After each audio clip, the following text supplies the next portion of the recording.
permitidos. Quem chegou, chegou. Né? Quem não chegou, Está chegando. Vai pegar atrasado. Quem não chegou, quem não está chegando, não chega mais. quem chegou come o bolo completo. Quem isso não aí. chegou só come uma fatia. É isso aí. E isso como um ditado, chega no Chegou por último, come por último. Chega no Amém. Baruch Hashem. Então, Parashá Noah. Essa Parashá é para nós uma Parashá especial. É uma Parashá diferenciada porque ela traz todo o conceito necessário para que a gente compreenda o valor do ser humano diante do Criador, independente de ser judeu ou não. Porque se cria essa ideia do elitismo judaico, essa ideia de que o judeu tem valor diante do Criador, o judeu é o povo escolhido, nem eles próprios se denominam assim, povo escolhido, não. É o povo sacerdotal, eles têm um trabalho no mundo. O povo de Israel é a nação sacerdotal. Agora, eu estava falando hoje em casa com a Samanta, de que vale o sacerdote sem o povo que vai receber a expiação. O sacerdote, ele atua não como mediador, mas como alguém que oferece um sacro ofício, seria sacrifício, um serviço sagrado, para estabelecer um elo de conexão entre o povo e o Criador. Então ele funciona não como mediador, mas como uma forma de acesso. Através do serviço sacerdotal, o Eterno então recebe o serviço do povo. Então o sacerdote é aquela referência de serviço.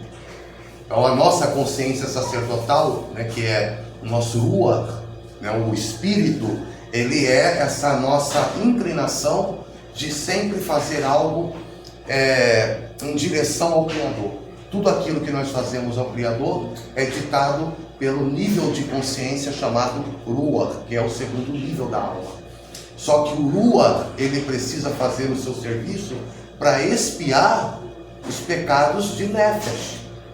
Então é a consciência de que eu estou errado e que eu preciso me consertar. Então tudo aquilo, sempre que eu erro, e essa consciência de que eu tenho, de que eu estou errado e eu preciso corrigir isso, então isso é um nível de Ruach. Então o povo de Israel é o Ruach do universo, é o Ruach do planeta. Ou seja, é através do serviço sacerdotal da nação de Israel que o mundo então recebe retificação. Isso é o que fala o texto de Isaías 53. Quando a gente lê o texto de Isaías 53, não está falando de um indivíduo, mas de um ofício sacerdotal. Então, para Israel atuar como nação sacerdotal, nós precisamos fazer o nosso serviço de povo. E então, o trabalho de Israel vai ganhar valor. Então, o que é o Bnei Noah? É uma categoria sem valor? É um povo que quer ser judeu, mas não consegue? Não. O Bnei Noah é simplesmente aquele povo que prepara o recipiente e oferece os recursos necessários para que a nação de Israel possa fazer os seus serviços. Então nós propiciamos o ambiente para que Israel nos ensine Torá, para que Israel cumpra sua missão na terra, que é ensinar Torá aos povos. Se os povos não querem aprender Torá, Israel fracassa no seu ofício sacerdotal. Está entendendo? Então, por que o Eterno levantou Moshe? Qual foi a causa do Eterno levantar Moshe? O próprio Eterno deixou claro. Por que ele estava levantando Moshe? Eis que tenho ouvido o clamor do meu povo. Se o povo não clama, Moshe se levanta? Não. Então quem é maior? Moshe ou o povo? Está entendendo? Moshe só é o homem mais elevado da história da humanidade porque ele tinha essa consciência de que sem os seus ele não teria nenhuma função a fazer. Então, por isso ele era considerado o homem mais manso da terra. O medo dele de perder cada um era algo muito real, era algo muito forte. Porque eu preciso de você para fazer o que o Eterno me determinou para fazer. Eu preciso de você para conseguir realizar a minha missão. Olha só, eu mando em você, eu sou o superior, eu sou o chefe. Não, você é a causa da minha existência. Tá entendendo? Essa era a relação. Quando o Eterno ameaçou de cortar o povo, Moshe perdeu o sentido da vida. Então tira o meu nome, porque não faz sentido. Se o povo de Israel não existe, eu não tenho motivo de existir. Vou explicar isso. Tá entendendo? 33, né? E Moshe é a reencarnação de Noa. Então de onde vem esse propósito de elevar-se através do ato de elevar o outro? Vem da raiz de Moshe, que é Noa, e é disso que nós vamos falar aqui. Então, lembra que a gente, no estudo da Parashá passada, nós fizemos o cálculo da palavra Bereshit e chegamos a um dígito comum. Qual era o dígito? Quem era? Dos que estavam?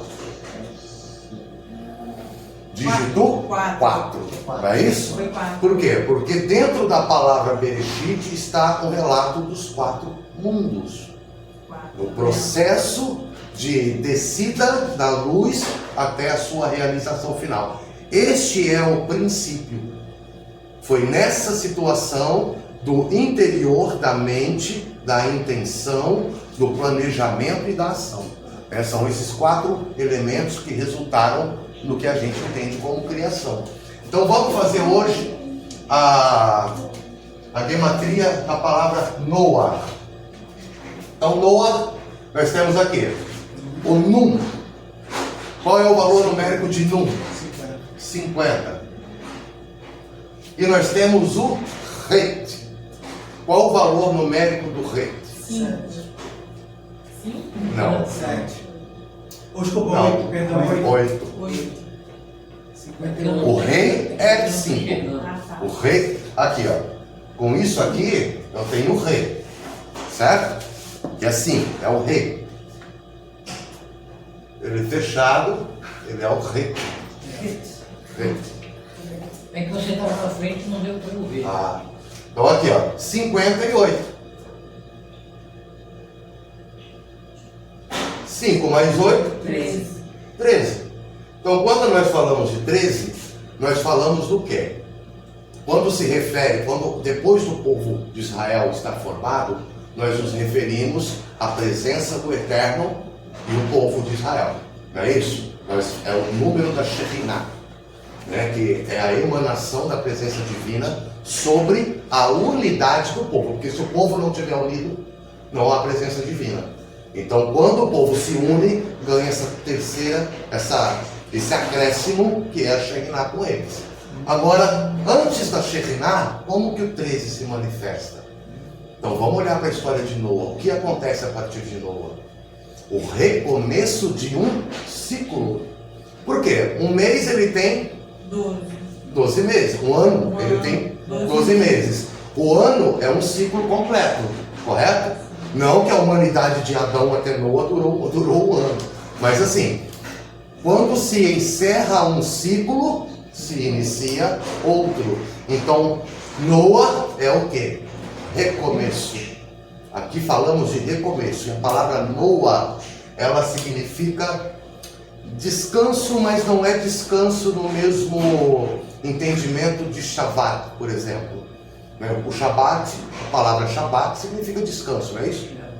Só que Shabbat é descanso no sentido de cessar, de parar de trabalhar, cessar o trabalho. A palavra Noa, ela é no sentido de alívio. É um descanso no sentido de consolação. Alívio, consolo. Então não significa parar de trabalhar, mas parar de sofrer durante o trabalho. Sabe quando a pessoa está ali naquele sol carregando um peso e tal, e aí de repente você toma um copo de água gelada, sabe? Aquele calor, tu toma aquela água, você sente uma sensação de alívio, refrigério. Sabe quando você chega em casa cansado, todo suado, cheio de carga negativa do trabalho, puxado, e aí você toma aquele banho, qual é a sensação? Alívio. Tá entendendo? Então, através de Noa, o Eterno trouxe alívio para a terra, consolação, purificação, limpeza. Então, Noa, ele tem esse sentido de refrigério, consolação. O trabalho é duro, mas o Eterno tem nos renovado, né? Rodrigo, eu achei interessante que na Paraxá, a gente vai lendo, frisa-se muito a questão que ele pondera os meses, ele traz essa questão do ciclo, ele vai fazendo a contagem dos dias, a contagem da data, a contagem do ano de Noa, Sim. né, e que termina praticamente no primeiro dia do ano, né, com 601 anos de Noa. Exatamente, para trazer esse conceito de recomeço, continuidade, né? Nova fase, renovação. É exatamente isso aí. Até as contagens dos dias, dentro do texto hebraico, ele traz um sentido, ele traz esse sentido de ciclos, né? Porque quem se interessa de saber a data disso? Não tem nem comprovação científica de que essa coisa aconteceu, mas a parada aqui não é trazer um relato histórico, tá entendendo? Mas trazer uma mensagem de ciclos. Quando o rei Davi ele fala, o choro pode durar uma noite, mas a alegria vem pela manhã. Ele não está falando de noite e dia no seu sentido literal. Noite significa ausência de luz. Então, na ausência de luz, nós não enxergamos as coisas com clareza. Isso nos traz sofrimento. A ausência de luz, a ausência de clareza gera sofrimento. O sofrimento ele é uma falta de percepção da verdade. Então nós entendemos as coisas que nos afetam como negativas, porque nós não conseguimos enxergar a benevolência de Deus nesse meio. Então o choro dura uma noite. Ou seja, enquanto você estiver num conceito de escuridão, enquanto você não perceber a luz, o sentimento de sofrimento ele é prevalecente. Mas a alegria vem pela manhã, ou seja, quando a luz do entendimento, quando você começa a entender a causa desse sentimento, quando você encontra a benevolência divina por trás daquilo que é triste e às vezes desagradável, então é manhã, aí vem a alegria. E Noa é a mesma raiz da palavra na, que é alegria. Está entendendo? Que é alegria. Alívio é alegria. Renovação. Mas aí, o que acontece? Como o Eterno pode ser bom se ele só salvou Noa e não toda aquela geração pecadora? Está entendendo? Qual é a bondade do Criador em destruir todos os seres viventes e manter somente Noa? Qual é a bondade disso? Está entendendo? Aí a gente vai entender o seguinte: você ganhou um terreno, você tem um terreno, e você quer construir nesse terreno um belo jardim, um pomar de árvores frutíferas, de plantas medicinais, flores aromáticas, você quer um belo jardim. Só que o jardim está cheio de matagal, ervas daninhas, picão, tiririca, sabe essas plantas que não geram fruto, que não geram remédio, que não geram perfume e que destroem a terra, mas são seres vivos. São seres vivos. Você, para construir o seu jardim com flores, árvores frutíferas, né, ervas medicinais, você vai ter que destruir aquelas plantas, aquelas ervas daninhas. Mas dentro do conceito biológico, não são todos seres vivos? Sim. Então, para você ser bom, você tem que preservar as ervas daninhas. Não. Então, tá entendendo? Porque as ervas daninhas, elas vão crescer de forma desordenada, não vão produzir nenhum benefício, nem umas para as outras. Porque a erva daninha, ela se sustenta a partir da raiz de uma outra planta. Ela só consegue subsistir se ela se agarrar à raiz, se ela roubar os nutrientes de uma outra raiz. E é por isso que elas são nocivas para si próprias. Entendeu? Então, a ideia é remover as ervas daninhas e a partir de uma terra totalmente limpa, aí introduzir ervas medicinais, árvores frutíferas, flores, tá entendendo? Limpar a terra das ervas daninhas. Então, no momento em que eu estou construindo o meu jardim, eu estou sendo bom com a intenção de construir um jardim. Mas no momento em que para construir o jardim eu preciso remover as ervas daninhas, eu estou sendo perverso com as ervas daninhas. Então eu não consigo ser bom com as flores enquanto eu achar que eu devo ser bom com o mato. Está entendendo? Com o mato. Então, a bondade do Eterno consiste em quê? Em trazer benevolência para aqueles que trazem benevolência no mundo. Porque se ele começa a ser benevolente com aquele que traz destruição, ele está sendo perverso com o bom. Está entendendo? Que se eu poupar, né, aquele ditado antigo, quem poupa o lobo sacrifica a ovelha. Então se eu for bondoso com o perverso que é mal com o justo, ele está sendo nutrido pela minha bondade com ele para espalhar a perversidade. Então isso não é ser bom de fato. Está entendendo? É por isso que a Torá ela coloca 2 caminhos. Qual caminho você quer? Você tem um livre-arbítrio. E cada caminho vai levar a sua finalidade. Está entendendo? Só que, então, nós entendemos aqui que o 13 é o processo de continuidade. Não desiste. Está entendendo? Continua, persevera, vai em frente, ainda não acabou. Isso é a mensagem do 13 aqui, do Noah. Mas, e o 1? 2, 3, 4. 4. A mesma gematria de Bereshit. O mesmo dígito comum. 4. Pô, então nós vamos ter que repetir a aula da semana passada? Não, por quê? Porque no 4 de Bereshit nós falamos do quê? Da comunicação de Deus com a criação. O processo de descida da luz. E aqui em Noah nós falamos do quê? Do processo de elevação. Do processo de subida. Então, o caminho de Deus em Bereshit, agora ele começa a retornar. Então, no conceito de Bereshit, nós tratamos sobre os Olamot, que são os 4 mundos, né? Na verdade 5, mas os 4 mundos, né? da descida da luz divina, pelos quais a luz vai sendo filtrada até poder ser recebida aqui neste mundo material. Não podemos receber a luz com a sua verdadeira intensidade. Então ela precisa ser filtrada. Ela precisa ir perdendo a sua intensidade para que a matéria possa existir. Porque toda a nossa realidade aqui, na verdade, é a luz condensada. Tá? A luz está oculta por quê? Porque a matéria, ela cria cascas que impedem a percepção da luz. Contudo, a luz existe. Ela só não é percebida. Aqui ela está oculta. Aí o que acontece? O 5º mundo é Adão Kadmon, só que Adão Kadmon ele é o propósito, ele é o objetivo. Então ele não entra nessa conta como mundo, por quê? Porque ele é a causa da existência dos mundos. Ele é a causa, o Eterno criou todos os mundos para poder criar Adão.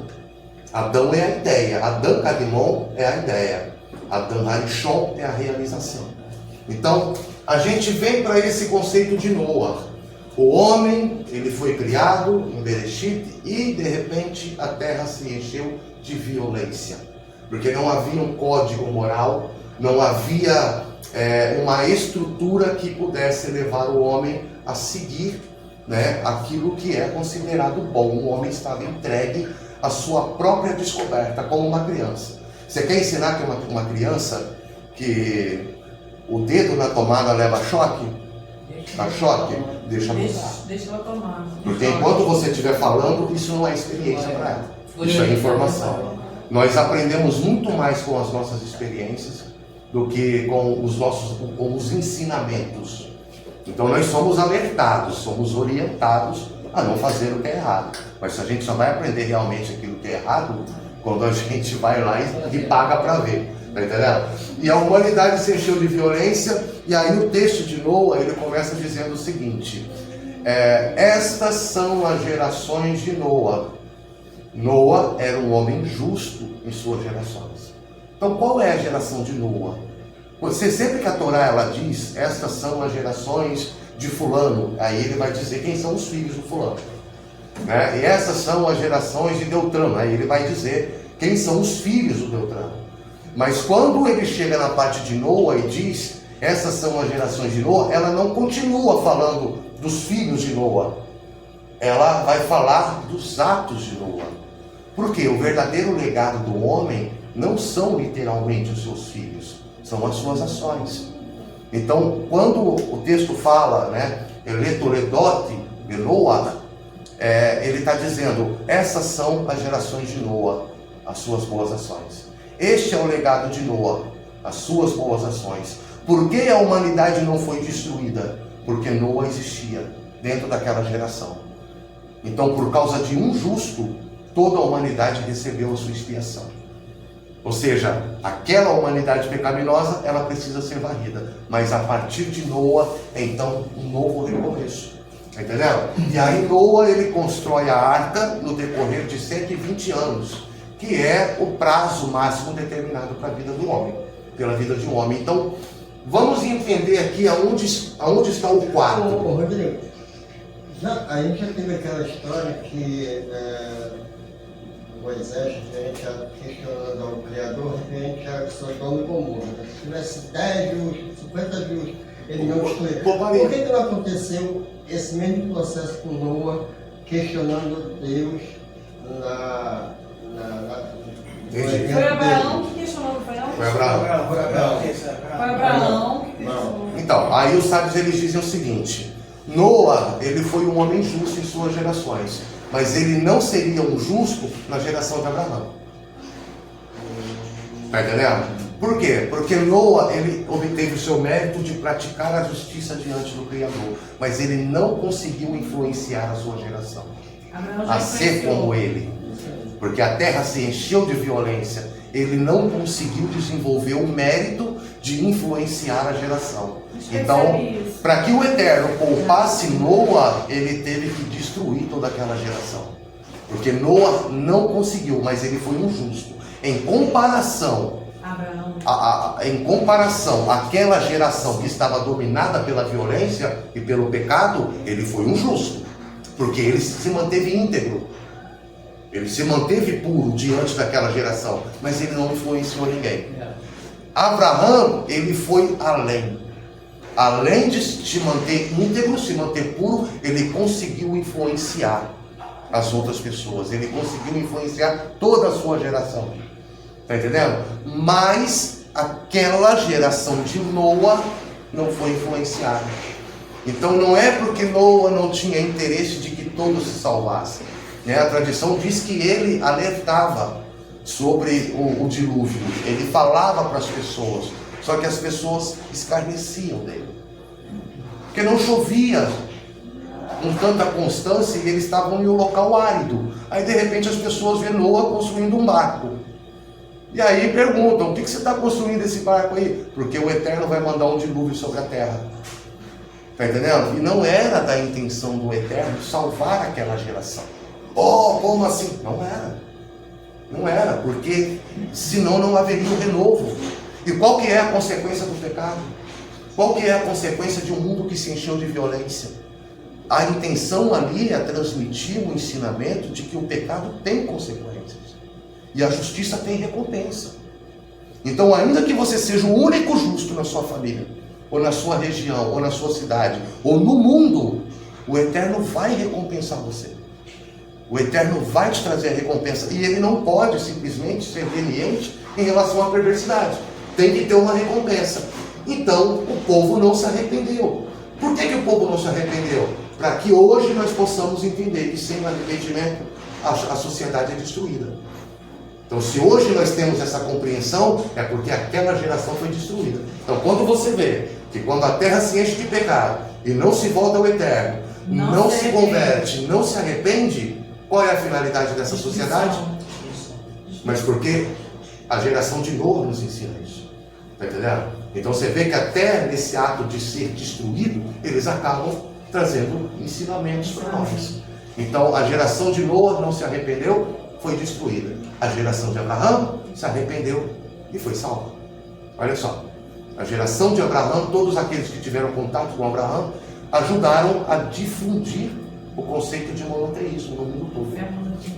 Entendeu? Então, na geração de Abraão, Noa não conseguiria ser considerado um justo, mas na geração dele, está entendendo? Na geração dele, realmente ele foi o justo, porque ele se manteve íntegro. Eu queria uma explicação. Você falou aí que Noa, ele até falou sobre o dilúvio que Deus ia mandar. E ninguém se preocupou em pesquisar, em buscar. No nosso caso, por exemplo, os judeus não são prosélitos. Não. Eles não evangelizam. Eles entendem que não existe necessidade de você se converter ao judaísmo. No nosso caso também, não estaríamos nos comportando mais ou menos igual a Noé? Sim, por isso que nós somos chamados filhos de Noé. Porque nós conseguimos manter o desejo de se conectar ao Eterno no meio de uma geração, no meio de um contexto totalmente idólatra. Aí não seria assim uma coisa ruim, nós influenciarmos. Olha só, o judaísmo, eu tenho essa teoria comigo. O judaísmo ele não faz proselitismo porque é uma função sacerdotal. Sim. Mas o Bnei Noah ele tem que fazer proselitismo. Porque o nosso proselitismo ele não é religioso. Você não está. O Bnei Noah, por ele não ser uma religião, ele pode fazer proselitismo. E não só pode, como deve. Ele deve, nós temos o dever de alertar os nossos sobre os males da idolatria. Nós temos essa função, nós temos essa obrigação. Claro, fazer com muita sabedoria. Mas ensinar o monoteísmo, essa é a nossa função. Se caso alguém questionar. Exatamente, por quê? Porque o Bnei Noah, quando ele fala de proselitismo, se fala a fazer com que as pessoas se convertam a uma religião. Só que Bnei Noah não é religião, então a pessoa não tem que se converter ao Bnei Noah. Qual é a nossa função? É converter as pessoas a uma religião? Não. É fazer com que as pessoas saiam da idolatria. O nosso trabalho é combater a idolatria nas nações. Para que o povo de Israel encontre um contexto e um ambiente seguro para poder ensinar a Torá. Está entendendo? Então nós temos que falar de monoteísmo, nós temos que falar do Eterno, nós temos que anunciar o monoteísmo aos povos. Por quê? Porque nós estamos dentro dos povos. Então eles não vão olhar para a gente como um outro povo que está querendo se sobrepor a eles. Como era no caso do judaísmo, quando o judaísmo chegava numa sociedade. Esse povo, não, nós somos o teu povo. E nós estamos falando, os judeus estão certos naquilo que eles estão dizendo. E os nossos pais nos ensinaram mentiras. Isso é profético. Eu não sei se é Zacarias ou Isaías. E naquele dia virão gente de todos os povos e dirão, de nossos pais nós herdamos somente mentiras. Segurarão no tzitzit de um judeu. Zacarias? É Zacarias? Zacarias. E aí leva-nos a Sião, porque temos visto com os nossos olhos que Deus é contigo. Então nós, como Bnei Noah, nós temos uma responsabilidade gigante diante do Criador. Tem que ver na gente a mesma coisa que viram sobre os judeus.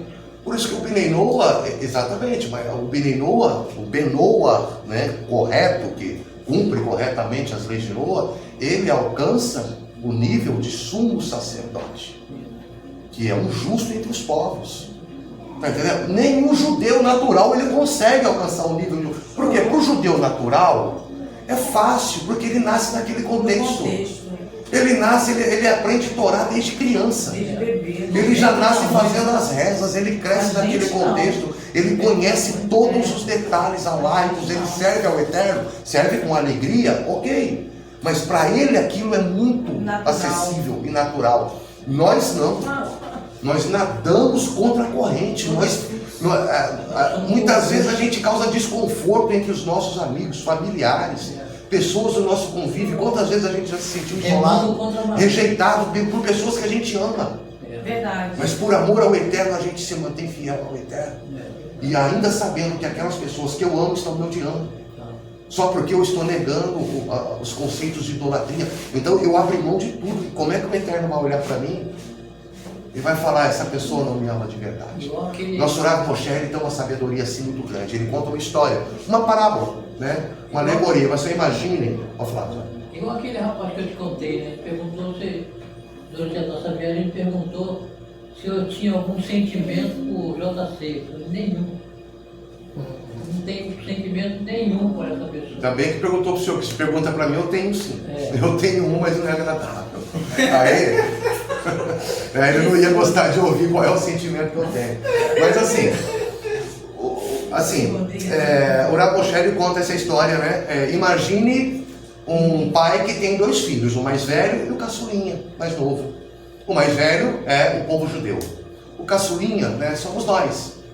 E aí o Eterno, o pai, né, ele fala para o filho mais velho, olha só, você hoje vai varrer a casa. Você vai limpar a casa para mim. E o filho mais velho é obediente. Ele vai limpar a casa, ele faz aquilo que o pai mandou. Mas o filhinho mais novo, o que ele faz? Ele vê o filho mais velho fazendo o trabalho e ele quer o quê? Ele também quer fazer. Então ele pega a vassoura, não, eu quero fazer. Mas o pai fala, não, esse serviço eu dei para o filho mais velho. Você não precisa, eu sei que eu não preciso, mas eu quero fazer porque eu te amo. Quem tem maior mérito? Aquele que faz por obediência ou aquele que faz por amor? Então acabou. Não se discute o valor do Benei Noa. Está entendendo? Porque para um judeu sincero, ele sabe que o Benei Noa, ele tem um mérito superior ao do judeu. Porque nós, dos povos, somos a causa da existência do povo judeu. Está entendendo? Não existe sacerdote sem um povo. Está entendendo? Então, assim, o Benei Noa, ele tem um valor tremendo. Ele tem, na verdade, ele é o objetivo, né, da nação de Israel. É para capacitar o povo, é para acontecer isso que tem acontecido aqui, que Deus suportou o povo de Israel até hoje. E suportou todas as falhas, e amou, e regenerou, e levantou, e libertou, e curou, e manteve-se fiel ao povo de Israel, está entendendo? Fazendo com que o povo de Israel entenda que ele tem uma missão muito maior do que somente existir. É trazer sentido à existência de tudo. Então, para nós, só existir não é interessante, mas trazer para o mundo o verdadeiro sentido da existência, essa é a nossa missão. E é por isso que o Eterno nos tem guiado, nos tem sido fiel. Impulsionado, né? Para que o mundo possa compreender. Isso é trazer a consciência messiânica. Então eu posso dizer que os judeus, quando eles veem isso acontecer, de pessoas que saem da idolatria para abraçar a Torá e atrair sobre si o jugo da Torá, é para eles uma grande alegria. Como eles sentem, Tá entendendo? É para eles uma grande alegria, porque tipo, poxa, depois de tanta perseguição, depois de tanto sofrimento, hoje nós podemos compartilhar a nossa fé no Criador com pessoas que realmente têm um coração sincero. Tá entendendo? Então é algo grandioso. Então vamos voltar aqui e entender o dígito 4, né, dentro da Paraxá de novo. Vamos decodificar o 4 aqui. Então nós temos aqui, fala do que? Essa Paraxá? Tevá Noah, não é isso? Que é a arca de Noah. Então vamos tentar desenhar aqui algo que se pareça com uma arca. Né? A arca sem o mar não tem sentido, né? Tá pegando aí, tá, né? Então aqui. Desenhar com ele. No quadro Não? não, no quadro. Então nós temos aqui a arca, Depois você sai da frente. tá? Então aqui, nós temos aqui a arca Ele é canhoto, né? no mar, correto? Isso. O que é a arca? Símbolo de proteção. A arca é o nosso corpo. A arca é a nossa vida. Tá entendendo? Então por isso que o Eterno falou, construa uma arca, ou seja, construa uma vida que a contaminação de fora não entre para dentro. Se blinde, betume, né? A fim de que a arca fique impermeável. Então seja seguro de que nenhuma influência externa entre em você. Senão, a luz. Né? Porque a arca tinha uma só janelinha, por onde entrava a luz. Então dentro de nós só podemos receber luz. A água, ela significa o quê? O transbordar emocional. Tá entendendo? Um mundo emocional. Sempre que nós vemos água na Torá, nós falamos de emoções. Então quando o mundo ele perde totalmente a sua razão, ele vive baseado somente nas emoções. Por isso que a terra se encheu de violência. Ou seja, a terra já estava destruída antes do dilúvio. Porque as pessoas estavam vivendo em uma situação de totalmente emotiva, baseado nas emoções. Tudo era extremo, tudo transbordava. A pessoa está sentindo um afeto pela outra, já vai cometer estupro. A pessoa está sentindo mágoa do outro, já vai cometer homicídio. Então tudo era desordenado. Tudo era de forma a transbordar. Então a consequência disso foi uma destruição de alagamento, ou seja, quando essas emoções não têm controle dentro de nós, elas transbordam para fora e se torna a nossa própria ruína. O mundo morreu afogado nas águas que cada indivíduo criou dentro de si próprio. Tá entendendo? Então, esse descontrole emocional em massa causou a destruição do mundo. Hoje em dia, não está muito longe disso, porque o importante é ser feliz. Não está diferente. O importante é a pessoa gostar. Ou seja, a emoção que você sente em relação a alguma coisa é mais apreciada do que o senso lógico do que aquilo pode causar. Não, porque se a criança se sente feliz achando que é um cachorro, o importante é que ela seja feliz. Não, cara, ela está se sentindo feliz, mas sendo um cachorro. Ela está fora do racional. Tá entendendo? Então, enfim, não vamos entrar muito nisso. Mas a arca, ela tinha... A arca, como a gente leu ali na Paraxá, ela tinha 3 compartimentos. Qual era o primeiro compartimento?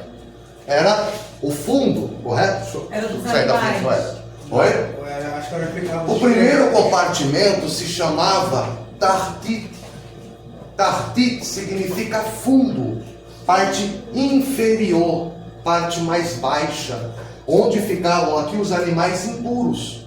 Eles eram colocados nesse primeiro compartimento. Não se misturando, né?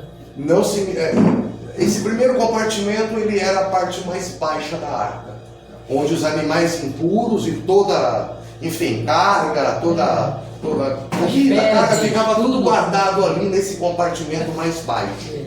Tá entendendo? E havia acima desse compartimento, então esse compartimento aqui se chamava Tartit.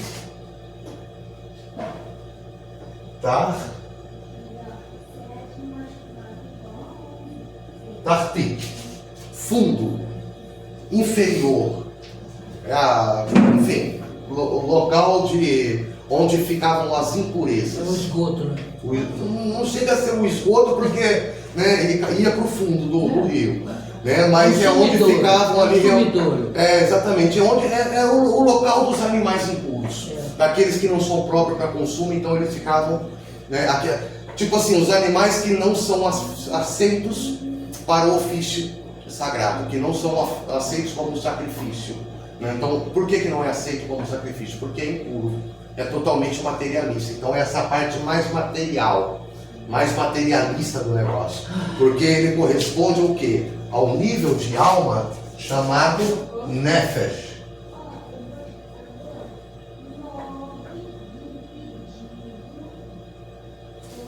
Nefesh é a alma na sua essência mais natural. É a base da existência do corpo, é o que respiramos, o que nos movemos, é a força vital. A força vital do corpo é a Nefesh. Ela está totalmente ligada ao corpo, é a parte que dá toda a subsistência física, né, para o corpo. É a Nefesh, a parte mais materialista. Esse é o nível de alma mais baixo, né, que nós temos. E na verdade é um nível básico, né? 88,90% das pessoas, dos seres humanos, né, infelizmente ainda são regidos, influenciados pela Nefesh. Todos os seres humanos experimentam os 5 níveis da alma. Isso é natural, nós experimentamos. Contudo, experimentar não significa se manter. Então nós experimentamos, temos vislumbres, né? Por exemplo, a Nefesh, todo ser humano é totalmente Nefesh, até mesmo o grande Tzadik, né? A pessoa pode ser altamente elevada espiritualmente, mas na sua infância ela é pura Nefesh. O que é a Nefesh? É o que dá fome, é o que dá sono, é o que dá vontade de ir no banheiro, é o que dá vontade de procriar. Ou seja, é todo o desejo relacionado ao meu próprio corpo. Fisiológico. É a parte do desejo, é a parte de satisfação do corpo. A criança, ela só pensa em si. Não é porque ela é má, mas é porque ela é nefesh. Ela ainda não desenvolveu os outros níveis de consciência. Então tudo que ela precisa é nada mais do que a sua própria existência, do que aquilo que vai manter a existência do corpo. E aí nós temos um segundo nível, que é chamado de Tikkun. E o Tikkun, ele está relacionado ao nível da alma chamado Ruach. O Ruach é o que a gente entende como o fôlego de vida. Falta 10 minutos? 10 minutos. É o que a gente entende como o fôlego de vida. E o Tikkun é o que traz conserto. Como nós promovemos o conserto? Fazendo serviço divino. Então lembra que eu falei que o Ruach é a consciência de serviço? Israel, ele está dentro da esfera do Ruach, da humanidade, porque é a consciência sacerdotal. Aqui a alma, ela para de pensar em si somente e começa a pensar em Deus. Está entendendo? Ela começa a fazer a sua transição para fora de si. Ela começa a entender que ela não é a origem das coisas, que ela é parte de algo maior. Então esse nível de consciência do Ruach, ele traz essa necessidade de se comunicar. Aqui a criança, ela já começa a desenvolver, a sua vida social. Ela começa a se conectar com as pessoas. Ela começa a entender que ela tem tarefas a fazer. Ela começa a arrumar a cama, ela começa a lavar o seu próprio prato. Quando ela está sendo bem educada, claro. Ela começa a desempenhar serviços. Porque essa consciência de fazer algo em direção a outro é a característica de Ruach. Essa coisa sacerdotal. Quando nós atingimos o Ruach na sua plena totalidade, o nosso serviço ao eterno. Nós entendemos que nós temos uma função. Nós estamos aqui para trabalhar. Nós estamos aqui para ser úteis. Está entendendo? Isso é a essência de Ruach. Sempre fazer algo para outro, fazer algo a alguém.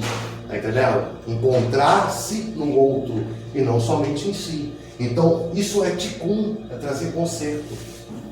Então, esse é o segundo nível da alma. E nós temos aqui ainda um terceiro nível, que é aliar.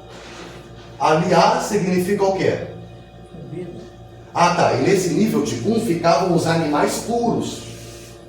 Então, aqui ficavam os animais impuros e aqui os animais puros. Por que os animais puros? São aqueles animais que são aceitos ao serviço divino. Está entendendo? Então todas as partes da nossa existência que servem, você vê que todos os animais que são considerados puros são animais dóceis? Sim. São animais dóceis, são animais mansos. Então aqui nós temos o nível de serviço, nós temos o nível de agradabilidade, esse nível de servir o outro, entendeu? Os animais que são considerados puros, não são puros porque o Eterno escolheu a dedo, não. São animais que têm uma utilidade para o ser humano. São animais que colaboram com a existência do ser humano. Está entendendo? A ovelha, o boi, enfim, todo animal que tem algo a oferecer. São animais de serviço, animais de trabalho. Então, nós temos aqui o Ruach, que é o Tikkun, e nós temos o terceiro compartimento da arca, que é aliar. O que significa aliar? Quando nós fazemos aqui a leitura da Torá, que são as aliot. Cada leitura é uma aliar. Por quê? Porque aliar significa subida. Significa subir. Então sempre que a pessoa que ordena, quem vai ler a Torá, faz o serviço de olê, que é aquele que pega a mão no que está subindo. Então ele vai convocando as pessoas. Na sinagoga é dito, subir a Torá. Ei, Valtecir, você agora vai fazer a subida da Torá. Não é leitura, é que a gente traduz como leitura, mas aliot é subida. Então, aqui é quando você se eleva do nível de somente receber e do nível de serviço para o nível humano. Então, quem ficava aqui? Família. a família de Noa, o ser humano. Então esse nível, ele está ligado a Neshama.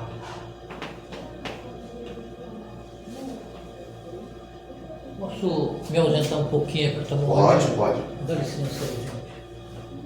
Então, o que é a Neshama? É essa consciência de que eu preciso receber para doar, mas doar a quem? Prazer ao Criador. Então, tudo que nós doamos, aquilo que o Eduardo sempre está falando aqui, o resultado final de tudo é nós recebemos prazer do Criador. Então, qual é a nossa finalidade? Para atingir a similaridade de forma com o Criador.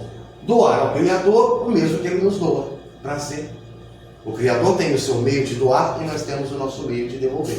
Nós recebemos dele e devolvemos a ele. Então, quando o nosso desejo é doar prazer ao Criador, está entendendo? Nós então começamos a desenvolver esse terceiro aspecto. Aqui o ser humano ele para de pensar em si, para pensar no outro. Ele já não é mais a prioridade.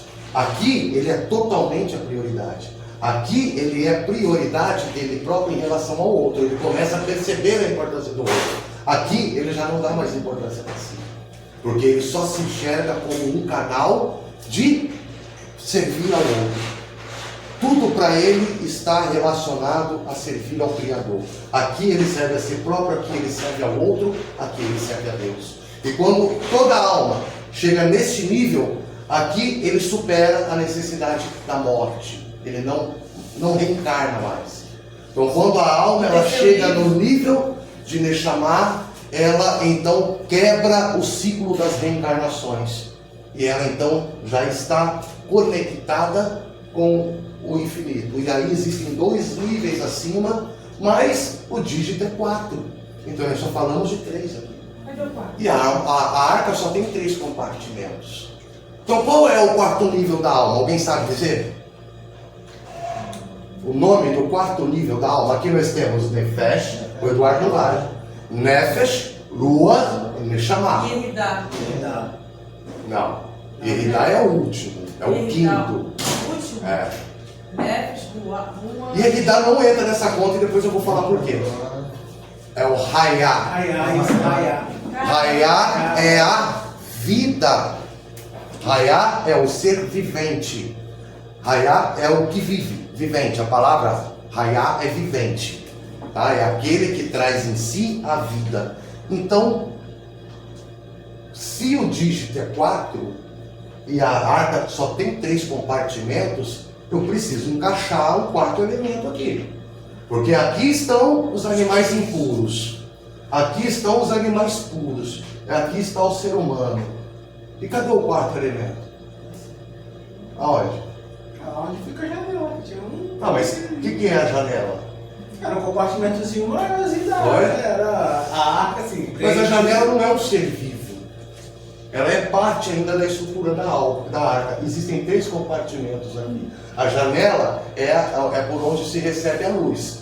Mas essa luz é a vida em si. Então a luz ela vai sendo condicionada. Então aqui entra a luz, correto? A luz infinita. E aqui, a intensidade da luz é muito maior do que aqui. Aqui é menor. E aqui ela vai descendo. Está entendendo? Então existe um 4º nível. Aí na arca? Sim. Porque a arca é de quem? É do Eterno. Não é. A arca é de Noa. Então esse nível, esse 4º nível, ele é representado pela pessoa de Noa. Dá um Noa aqui meio, mas dá para entender, né? Vamos melhorar isso. Vamos pensar no Brasil, né? Às vezes, hoje a casa está demorando mais do que no outro sábado que eu vejo, né?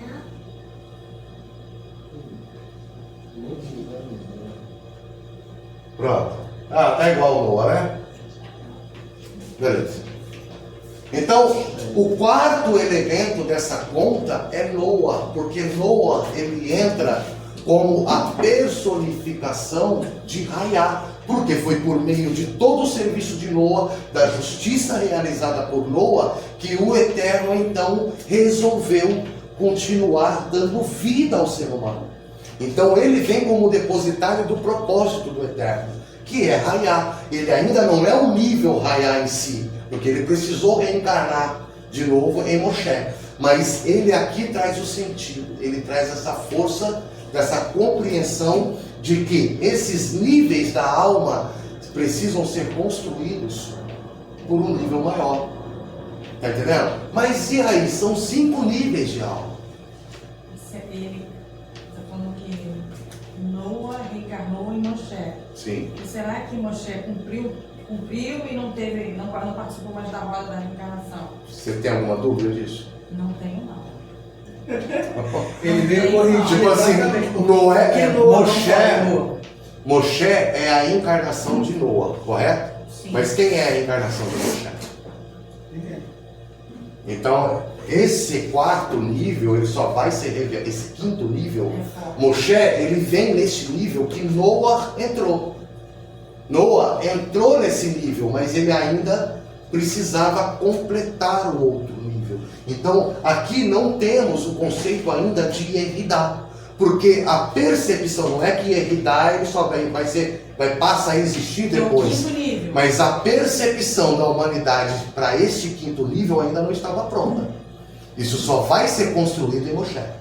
Está entendendo? Através de Moshe que o homem vai poder contemplar então o 5º nível, porque Moshe alcançou esse 5º nível. Gente, a bicha inteira tinha que estar nessa aula hoje. Hoje foi uma... Então assim, o sentido de Noah é trazer a retificação.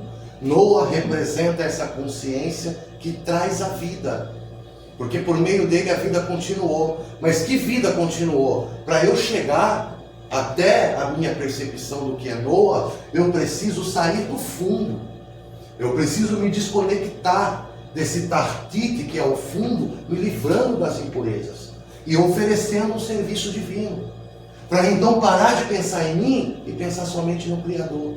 E aí eu entendo que todo o bem que eu faço ao outro, na verdade, não é para o outro que eu faço.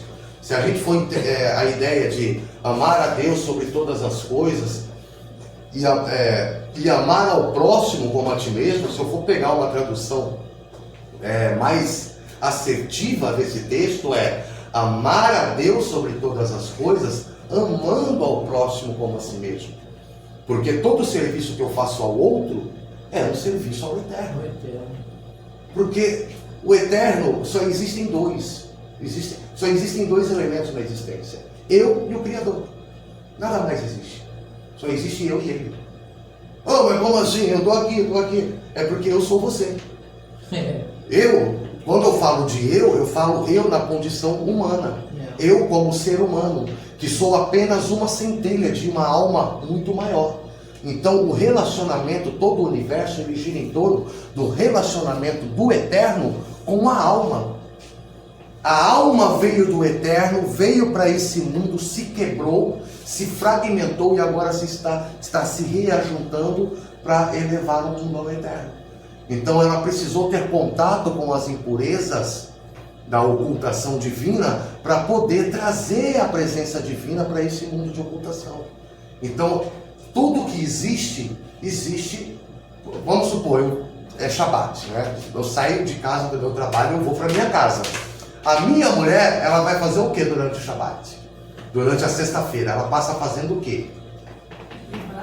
Limpando a casa, preparando o pão, preparando as ralotes, preparando a mesa. Aí ela vai, acende as luzes e aí eu chego. É desse jeito aí. Tá entendendo? E aí quando eu chego, nós celebramos o Shabat juntos. Mas se ela não prepara a casa, se ela não faz o pão, se ela não arruma a mesa, não tem Shabat. Então a alma é a esposa do Eterno. E a casa é o mundo. Então enquanto o Eterno vem da sua função, enquanto para ele poder entrar, então a nossa alma precisa fazer o trabalho de retificar o mundo, de preparar a casa, de fazer todo o trabalho necessário para que então o Eterno possa vir e a sua luz trazer ao mundo, trazer luz ao mundo através das luzes do Shabat. Então são formas que a gente tem de compreender Então, quando a gente vai ler as leituras de Shabbat, a gente lê um texto, eu como homem eu tenho que ler um texto, que eu gosto muito desse texto, que na verdade Provérbios 31, 10, né, até o final. Por quê? Porque na verdade é o homem louvando a mulher. Mulher virtuosa, quem a achará? Tá entendendo? Então o homem louva a mulher porque ela propiciou para ele o ambiente em que ele possa fazer o seu serviço ao Eterno. Então isso é muito forte, porque na verdade esse serviço semanal que nós fazemos é uma representação de um serviço eterno, que a alma prepara para o Criador. Então, quando nós compreendemos aqui o que é a arca, nós entendemos a necessidade de poder alcançar essa consciência, porque dentro da arca tudo está sujeito à morte. Quando a pessoa alcança a Neshama, ela quebra o ciclo da morte, mas até alcançar, tá entendendo? Até alcançar, ela vai quebrando a cara, ela vai se quebrando, ela vai se consertando, e ela precisa vir, né? No texto dos 10 mandamentos, né, é dito o seguinte: porque eu sou o eterno teu Deus, Deus bondoso e justo, que visito a maldade dos pais dos filhos até a 4ª geração. Mas faço misericórdia aos que me amam até 1000 gerações, até milhares de gerações. Ou seja, para o perverso, ele ainda tem 4 chances de reencarnar e consertar os seus erros. Ele ainda tem 4 chances de fazer tikkun. Tá entendendo? Ele tem 4 chances de se consertar. Ele está aqui no fundo. Aí ele morre. Então ele volta de novo para poder fazer o tikkun. Aí ele não faz o tikkun. Morre de novo. Até 4 vezes ele tem essa oportunidade. Se a gente não aproveitar as 4? Aí já era. Não, aí ele deixa de existir. Aí é carente. A alma se desintegra, por quê? Porque a alma é eterna. Mas essa fagulha de alma, ela se apaga. A alma continua viva. Então nós não temos uma alma, nós temos centelhas de alma. Tá entendendo? Algumas centelhas podem se apagar e tá tudo certo, é carente, né? É cortado da existência, mas a alma não. Aquela centelha sim. Então ela tem 4 chances de poder promover o tikkun. Aí ela não promove. E aí ela não faz o tikkun, ela não sobe. Ela não sobe. Mas quando ela vem, ela morre no pecado, enfim, ela comete crimes contra o Criador, contra o próximo. Então ela sobe de nível. Ela vai e começa a fazer tikkun, ela começa a consertar os seus erros. Ela começa então a trazer retificação para si própria. Então ela alcança o nível de tikkun. E quando ela faz o nível de tikkun, ela faz o serviço sagrado. Então ela se arrependeu daqueles males, ela pagou as suas dívidas. E então ela está preparada para ter acesso ao nível de Neshama. E quando ele entra nesse nível de Neshama, ele deixa então de ser alguém que está aprendendo e passa a ser alguém que ensina. Tá entendendo? Estou falando no meu caso do Eduardo. Estou falando assim, a gente um dia chega lá. Tá entendendo? Amém. Só que ela passa a ser uma fonte, por quê? Porque ela já está a um passo de romper com a morte. Então quando ela vence esse terceiro estágio da alma, quando ela supera isso, e isso não tem nada de negativo, porque até aqui existe a gravidade que te impulsa e te impulsiona para baixo. Aqui você tem a estabilidade, você ainda está em equilíbrio entre essas duas forças, mas aqui você já está entendendo? Você já tem a gravidade inverte, né? Então aqui a força ela te puxa para baixo. Aqui a força te mantém no meio, aqui a força te sobe.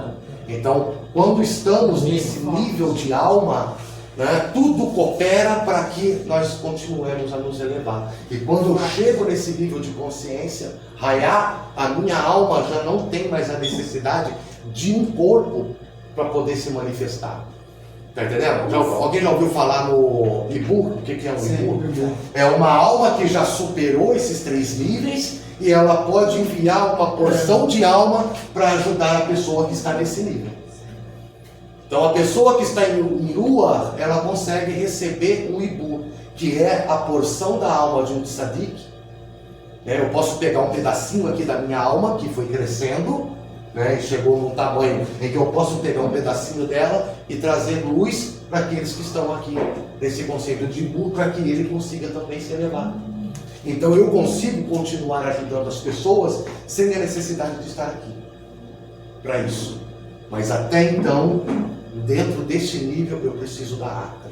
Eu preciso de uma arca, eu preciso de um corpo, eu preciso de uma matéria. Está entendendo?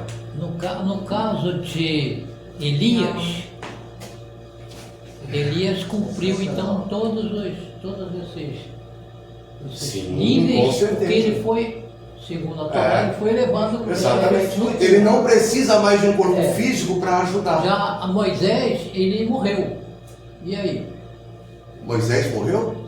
Não, a Torá diz que ele. Ninguém sabe onde ele enterrou. Se enterrou. Olha. Não, mas é aí que está. Moshe morreu? Se ele O que alcançou. você entende, você Sim. não, muita gente entende. Não, sim, porque está escrito lá. É. Né? E aí foi Moshe e morreu. Vai lá e Né? Não, mas a questão é, se Moshe ele estava acima desses 3 níveis, como é que a gente entende a parte que fala que Moshe morreu? Não é. Porque ali ele se despediu da matéria. É. Ali ele se despediu da matéria. Todo judeu hoje tem uma porção da alma de Moshe. Está entendendo? Que é justamente o desejo de continuar se elevando. Então não há necessidade agora de Moshe se investir de um corpo. Então o corpo ficou. O que agora só existe a alma. Aí no caso de Eliahu, será que ele subiu lá de corpo vivo? Será que o corpo... Não, morreu também. Morreu também. Só que a alma dele tem uma missão, que de ser mais presente aqui no mundo dos vivos, para ensinar muitos tzadikim a continuar o seu processo de elevação. Tanto é que o Alguém encarnou Elias? Tanto é que Alguém é a encarnação de Elias? Não, Não, ele não, ele já está... Quando a Torá fala que O tzadik, olha só. um pedaço da alma dele. Quem é o tzadik? Quem é o tzadik? É aquele que venceu o ciclo das reencarnações. Por isso que são muito raros nascerem pessoas, nascer um tzadik. Está entendendo? Por quê? Porque ele já é uma alma completa. Já nasce Não assim? existem almas novas no mundo desde a destruição do segundo templo. Ali as almas pararam de se reproduzir. Agora é só conserto. Está entendendo? Então o tzadik ele é raríssimo. Por quê? Porque ele já é uma alma que já está na sua última reencarnação. Então ele não volta mais encarnado, mas ele volta agora como Ibu. Ou seja, ele envia uma porção de sua alma para uma vida que está em elevação. Então, dentro desse conceito da arca, é tudo aquilo que a gente precisa entender como vida. Por quê? Porque vida só é vida em referência à morte. Aqui, Noé, ele já não é mais um conceito de um ser vivo, mas ele é um ser existente. Porque ele já se uniu ao conceito da existência. Aqui ele já superou o dilúvio. Está entendendo? Aqui a arca não se faz mais necessária. Porque ele já conseguiu, através das águas do dilúvio, purificar o seu próprio mundo emocional. Porque essas mesmas águas que significam destruição, também significa purificação, lavagem. Então a palavra usada no hebraico para arca é o quê? Tevá. Palavra hebraica para arca, Tevá. Essa mesma palavra, olha que interessante, o que os cabalistas usam para entender que Moshe é a encarnação de Noa. Arca é uma embarcação gigantesca, correto? Sim. Então é chamado Tevá Noa, que é a arca de Noa. Mas quando Moshe ele foi colocado num cesto e colocado no rio Nilo, a palavra no hebraico usada para descrever aquele cestinho que Moshe foi colocado, qual é? Tevá. Está entendendo? Prefigurar o Noa. Oi? Prefigurar o Noa. Por quê? Porque a mesma palavra para coisas tão diferentes. Porque Tevá é basicamente qualquer embarcação, qualquer caixa impermeável, qualquer recipiente que possa flutuar sobre as águas é uma Tevá. Mas são coisas totalmente diferentes. Um cesto de vinho com uma arca gigantesca.